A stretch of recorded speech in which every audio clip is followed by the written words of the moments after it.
जैसे कहानी आपने सुना होगा कि एक व्यक्ति जाता है डॉक्टर के पास और डॉक्टर से पूछता है कि डॉक्टर साहब मैं अभी डिप्रेशन में हूँ, आप मुझे कुछ दवा बताएं। डॉक्टर पूछता है कि आपका डिप्रेशन का कारण क्या है।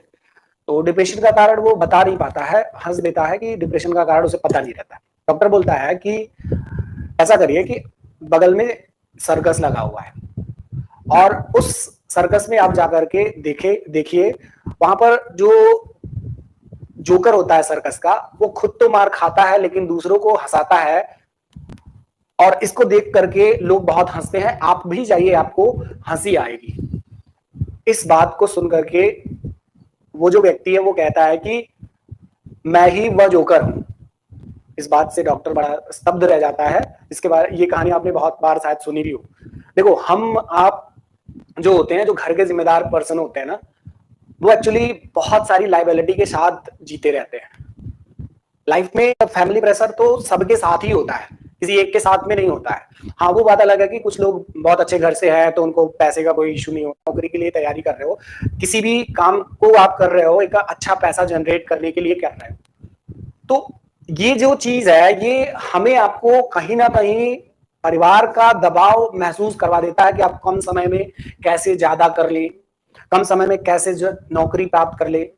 यानी बहुत कम समय में हमें अपने आप को ये दिखाना पड़ता है। फैमिली में फैमिली वाले हमेशा ऐसा करते हैं कि देखो, शर्मा जी का लड़का, पांडे जी का लड़का, यादव जी का लड़का, ऐसा मतलब हमेशा एक प्रेजेंटेशन की तरह आपको आपके सामने प्रस्तुत किया जाता है कि देखो उनको, देखो आप क्या कर रहे हो। ये ना लाइफ में दुनिया का सबसे बड़ा कर्ज होता है सभी उन व्यक्तियों के जीवन में जो किसी चीज के लिए जिम्मेदार होते हैं। जैसे घर की रेस्पॉन्सिबिलिटी जिनके साथ होती है, जिनको अपने फ्यूचर को लेकर के बड़ी इनसिक्योरनेस है, उनको ये सब बातें बहुत टच करती हैं। फैमिली वालों को थोड़ा सा इन बातों को सोचना चाहिए और समझना भी चाहिए कि अगर कोई व्यक्ति जानबूझकर पढ़ाई कर रहा है और या फिर कोई भी काम कर रहा है और उसको काम नहीं मिल पा रहा है तो थोड़ा सा सपोर्ट करना चाहिए। नहीं सपोर्ट करता है तो उस स्थिति में आपको क्या करना है कि देखो, you have to attitude like a superhero. I'm not saying कि you are a superhero. How to become superhero? आप कैसे एक अच्छे आदमी की तरह, एक अच्छे हीरो की तरह अपने आप को प्रूव करोगे कि मैं एक हीरो हूं। मैं आपको बताता हूं। जैसे आपने सुना होगा attitude is everything. Actually attitude is everything. क्यों एवरीथिंग है, इस बात को समझो। जैसे अगर आप कोई भी परिस्थिति हो, एटीट्यूड की बात कर रहा हूं, कोई भी परिस्थिति हो, अगर आप अपने आप को हैप्पी रखना खुद को सीख लिए इन ऑल सिचुएशंस, यानी हर कंडीशन में अगर आपने आपको खुश रखना सीख लिए तो आप ये जान लो कि कैसे चीजें कंट्रोल में आ जाएंगी, आपके पता नहीं चलेगा। देखो कैसे, जैसे बहुत लोग ऐसे होते हैं ना कि आपने सुना होगा कोई राजमहल में है, उसके बाद वो अपने घर वालों से कहता है क्या राजमहल में ही हूँ, सारी चीज यहीं तो है। उसकी लाइफ में जीवन में खुशी आ ही नहीं सकती क्योंकि वो तो पूरा ये मान के चला है ठीक है, चल है, जो है वो है। और जिसके पास नहीं है वो कुटिया में भी खुश है, वो एक छाव मिल जाता है उसमें भी खुश है। आपको हर चीज में खुशी ढूंढना है।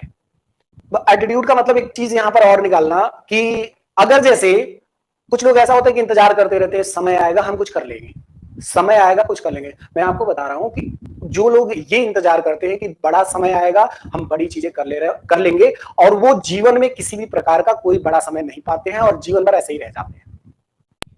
लोगों के क्वेश्चंस हमेशा आपको टैग करेंगे, बहुत चुभेंगे कि आप क्या कर रहे हो, 8 साल 10 साल 5 साल 2 साल से आप इतने दिन से आप पढ़ाई कर रहे हो, आप जॉब कर रहे हो, कुछ पता नहीं चल रहा है। एक्चुअली दोस्तों ये क्वेश्चन ना एक घर में जिम्मेदार लड़कों के लिए जहर जैसा होता है।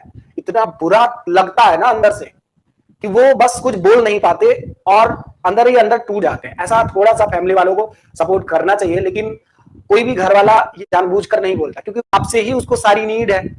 आपको देख करके एक उम्मीद जगता है परिवार में।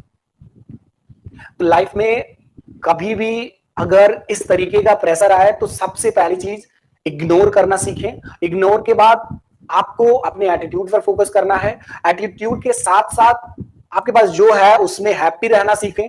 जिस दिन आप हर कंडीशन में हैप्पी रहना सीख लिए ना, तो आप ये जान लो जीवन में बहुत आगे जाने वाले हो।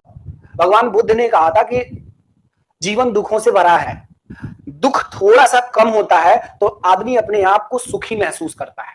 What is the meaning of this stanza? यानी दुख हर समय है, बस उसको आप किस तरीके से प्रीटेंड करते हो वही सबसे बड़ी उपलब्धि है आपकी। आप खुश रहना जानते हो तो आपकी तरह कोई नहीं है। और जिसके पास खुशी है और वो जानबूझकर अपने आप को दिखाता है कि मैं किसी भी कंडीशन में खुशी नहीं हो सकता, किसी को 1 करोड़ रुपया ला के दे दो, किसी को छोटी सी चीज ला करके दे दो, कोई छोटी सी चीज में खुश हो सकता है, कोई 1 करोड़ में नहीं खुश हो सकता है। तो ये सारी सारी चीजें, सारी की सारी चीजें आपके डिपेंड करता है किस पर, एटीट्यूड पर। और मैं जानता हूं कि कई लोग एटीट्यूड का अर्थ ही गलत निकालते हैं।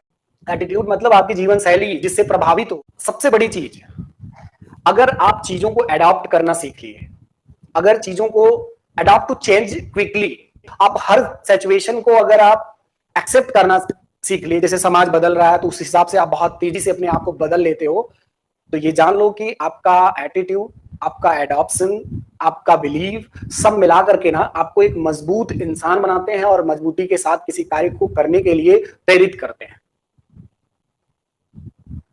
यानी सबसे फोकस चीज क्या है कि आपको अपने एटीट्यूड पे काम करना है और किसी भी चीज को इग्नोर करना सीखिए।